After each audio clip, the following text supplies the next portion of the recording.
everyone. Thank you again for joining us on Sleep Paralysis News. This is the only podcast where we speak to people who experience sleep paralysis. We hear their stories, we find out about their experiences here and provide support if we're able to do that. Thank you for joining us. I'm joined today with my co-host Cyrus, also known as Sci-Fly.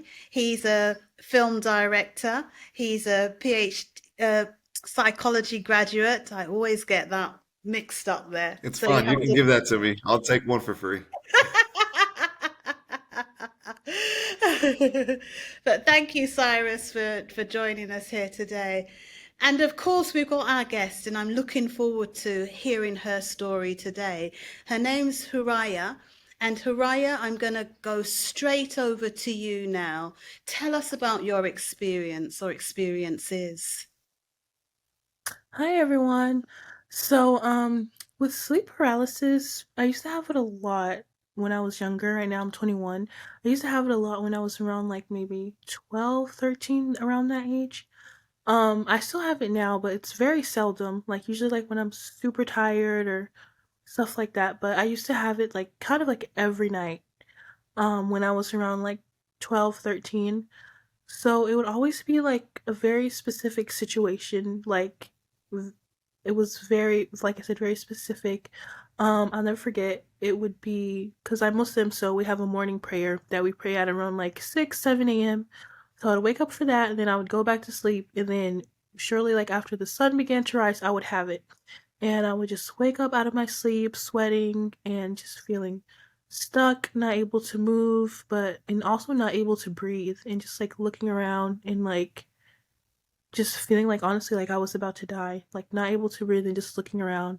And I know I hear a lot of people saying that they like see shadows and figures and like a hat man.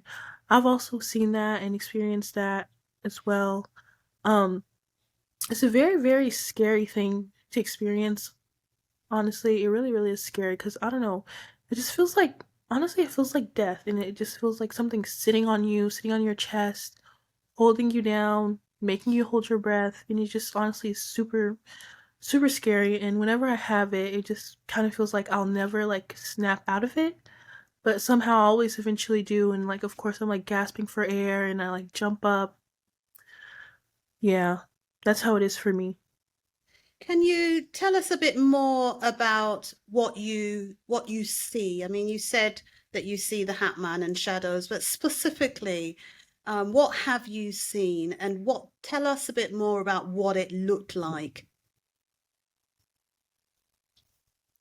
For me, honestly, it was just like I was awake, like I could see my room and everything. Like I was looking around, I could see my room, I could see like the sun shining through, because like it would happen right as the sunrise and stuff. So I would be able to just look around my room. I wouldn't be able to move my head, but I was able to move my eyes and shift them. And of course, I would like see figures out of the corner of my eye. I can't really say that I've ever seen like the figure like walk closer to me or kind of try to do something to me. It's always just kind of been there, like in the side of my eye or like in a distance. Um, so yeah, kind of like I was awake, but just had no control over my body and anything like that. Nor could I speak or scream or anything. Now, do you think So, this is something that runs in your family, or are you Um, the only one going through this experience in your family? I think my brother, I think we honestly talked about this not even that long ago. I think he has it as well too. And what's crazy about it, when I was talking to him about it, the house that we were living in at the time, he lived there. Now he's grown, like married and stuff. He actually said that he experienced at that house as well. And I didn't know that. So that was super crazy to find out that he was experiencing the same thing at the same time. And I didn't know until all these years later. Wow. okay, we do know from a scientific perspective that it does run in families. So that what you're saying doesn't surprise me because that's quite well known in the kind of medical area, you know. Did anything ever touch you? Any words were said to you? Anything like that happened? Never any words were said to me, not that I can remember, but not gonna say that it 100% didn't happen because it happened so often that I can't recount each time that it happened. As far as something touching me, I can probably say yes, that probably did happen because whenever I have it, I feel like heavy, like it genuinely feels like something is holding me down or something is sitting on my chest or something like that. So, When was the last yeah. time you had an episode? Um, I would probably say maybe about 3-ish weeks ago, probably. Can you associate it with maybe a stressful period or being really tired or anything like that? Yes, I can definitely associate it with being super tired. Because our morning prayer is like so early in the morning and I would go to sleep so late. So for me to have to get up at that time, like I'm already drowsy, I'm already sleepy, and it would always happen at that time. After I got up to pray our morning prayer, I would go back to sleep and then it would happen. So Okay. 100%. Even now, I'm a college student, of course, and that stressful time and lack of sleep. So I definitely would say that I could probably associate stress with it Are you or lack of concerned sleep that as it's going to well. happen again? Um, I know it'll probably happen again. I just don't know when. Um, it's just something honestly that I'm used to at this point. It doesn't really happen around the same time anymore. Now it kind of happens like in the middle of the night ish, like that, more like that now. Would you say that you're afraid to sleep?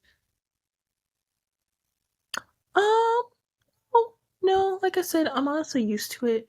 And it used to happen so often back then that it's just something that I'm like, I don't honestly don't even really think about it anymore until it happens. So, what advice would you give to someone else going through sleep paralysis since you've been through so many episodes yourself? I would honestly say get good sleep because I find that when I don't get a good amount of sleep, that's when it tends to happen.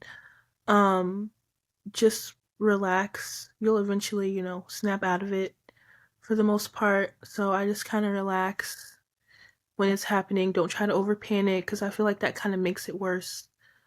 Um, Yes, it does. yeah, I would say don't be afraid to sleep. Um, the Hat Man's not real. I don't think. Maybe I shouldn't say that. I don't want him to come visit me tonight. But yeah. I think that takes me to the next question I want to ask, which is, what do you think causes it? I mean, you just said he's not real, but what do you think is at the root of all of this? Honestly, I don't know because as a Muslim we believe in like the unseen. We do believe it and we call them like jinns or like evil spirits kind of. And we say like we ward them away when you like pray, make prayers. So I always would make prayers and stuff before I went to sleep and it would still happen. So I can't even say that it's that and I'm like honestly I honestly don't know. It just feels really dark sided. Um I honestly don't know what it is or what it could be.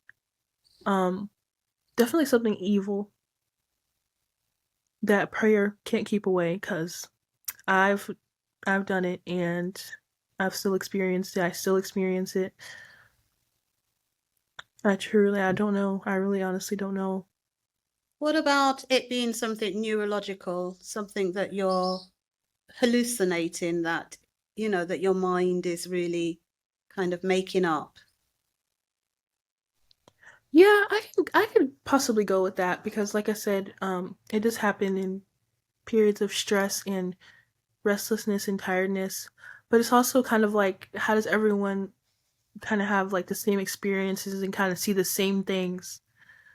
So that's a bit interesting. Like I know I've read on the internet a lot lately about like the Hat Man and stuff, and I like saw him before I ever knew that other people saw him. So it's not like a thing that I saw it on the internet and then like it just popped into my head and it happened. It was like an organic experience that I didn't even know that other people were having. So, Yeah, that's very Wow. interesting. Yeah.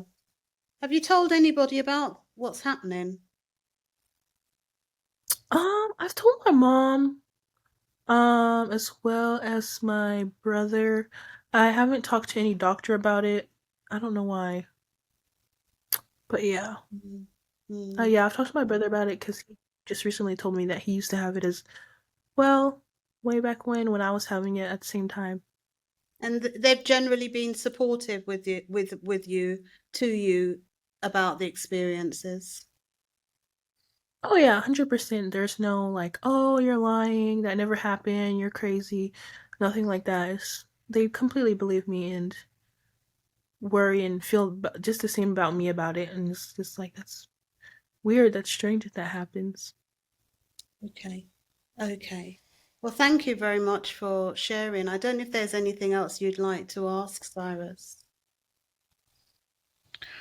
Nope, just appreciate your comment on saying that you had the hallucination of the Hat Man or the entity before you had read something to even put it in your mind.